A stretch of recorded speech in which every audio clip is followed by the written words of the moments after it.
Let's go to Beijing now. Journalist Patrick Falk is live for us there. Patrick, as we heard these reports out of the US that Moscow has asked China for military and economic help. Any confirmation or response from Beijing?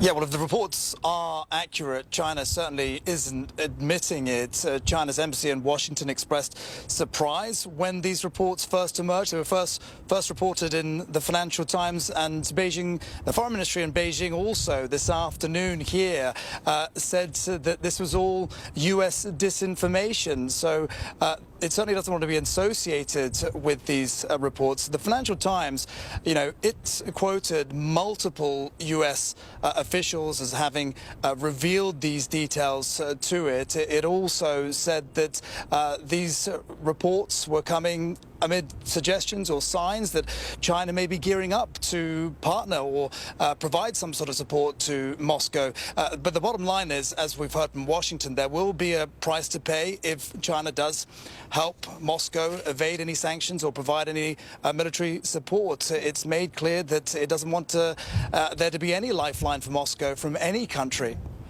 So while the rest of the world has largely condemned Russia's invasion, the Chinese president has really stood by Vladimir Putin. How close are they? Yeah, well, I think that image of President Putin stood by President Xi Jinping just hours before the start of the Winter Olympic Games here in Beijing is really burnished in people's minds. And, at the time, President Xi talked about the partnership between the two countries being one of no limits, So I think it's fair to say that they are very close indeed. We know that China and Russia are very much aligned with one another in pushing back against the West. We also know that Beijing also has no desire to see NATO expand in any shape or form. But it is a difficult balancing act for President Xi because, remember, it doesn't want to be associated with acts of Russian aggression. And also, Moscow's really broken a cardinal rule of Chinese foreign policy here by interfering with another country's sovereignty. So, as I say, it is a difficult situation for President Xi Jinping to be in, but they're playing it cautiously for the time being. We know the Kremlin has gone to great lengths to manipulate the narrative about how this invasion is represented to the Russian public. How is it being reported in China?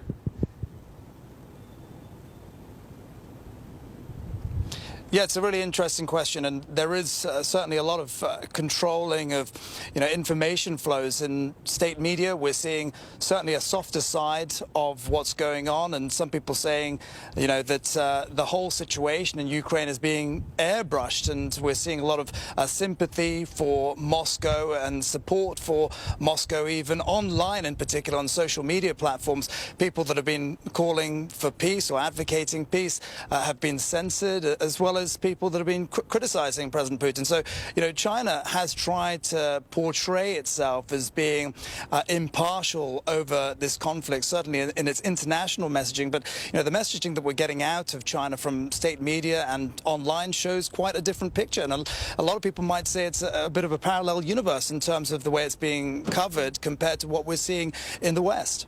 And on the ground, what is the feeling of the Chinese people about what's happening in Ukraine? Where do their sympathies lie?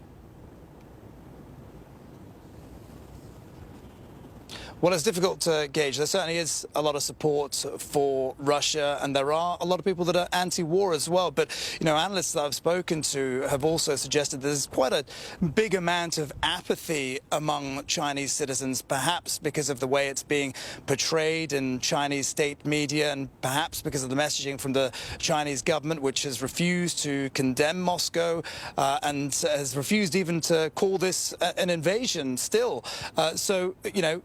There are a lot of people in China that perhaps aren't quite as concerned. Analysts I've spoken to have said it's dangerous for people to be showing this sort of sense of apathy amid what's really a very serious situation happening in the world right now.